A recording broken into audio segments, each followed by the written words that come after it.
Vous connaissez cette personne? Non? Eh bien pourtant c'est une star dans son pays. Cet homme c'est Muhammad Yunus, surnommé le banquier des pauvres au Bangladesh.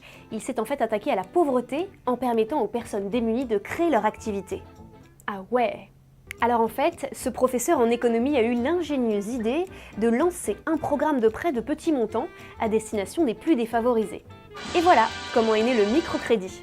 Et pour cette idée géniale, Muhammad Yunus a eu le prix Nobel de la paix. Ah ouais quand même!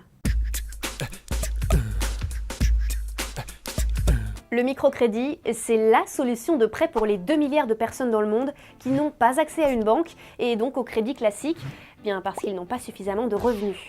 En France, il y a 2 types de microcrédits. Alors, le microcrédit personnel a été créé en 2005. L'idée, c'est de faciliter l'accès au crédit bancaire des personnes à faible revenu ou détenteurs des minima sociaux. Ces personnes peuvent avoir besoin d'un petit coup de pouce pour financer une formation professionnelle ou encore passer leur permis de conduire.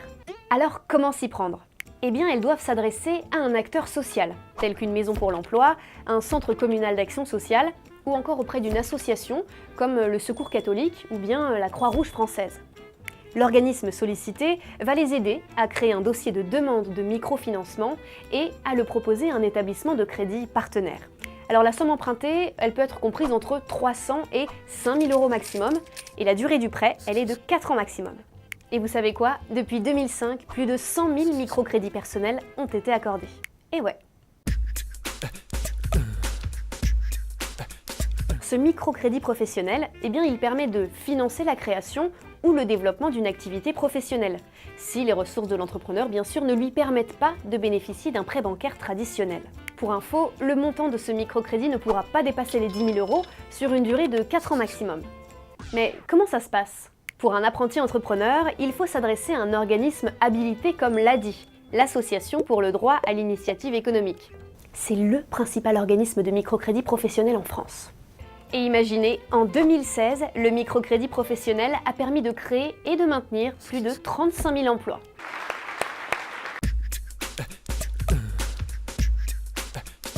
Bon, on l'a vu, les banques peuvent proposer des microcrédits personnels via des acteurs sociaux associatifs ou bien publics. La Banque Postale, aujourd'hui, elle soutient l'institution de microfinance Créasol, qui finance sous certaines conditions des microcrédits personnels, et l'ADI pour des microcrédits professionnels. Créasol, elle est présente en métropole et dans les DOM, et elle a noué des partenariats avec l'ensemble des acteurs qui peuvent vous accompagner, comme les Restos du Cœur ou le Centre communal d'action sociale. Enfin, Créasol innove avec la Banque Postale en proposant un parcours d'accès au microcrédit 100% digital pour réduire sensiblement les délais de réponse et de décaissement des fonds. Objectif, favoriser l'accès au microcrédit personnel pour que ce dispositif devienne accessible à un plus grand nombre de personnes.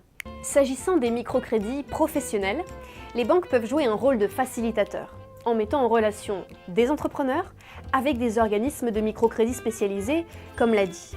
Alors par exemple, si un dossier ne peut être financé par la Banque Postale, eh bien l'ADI peut prendre le relais pour aider l'entrepreneur à finaliser le projet et proposer un microfinancement quand cela est possible.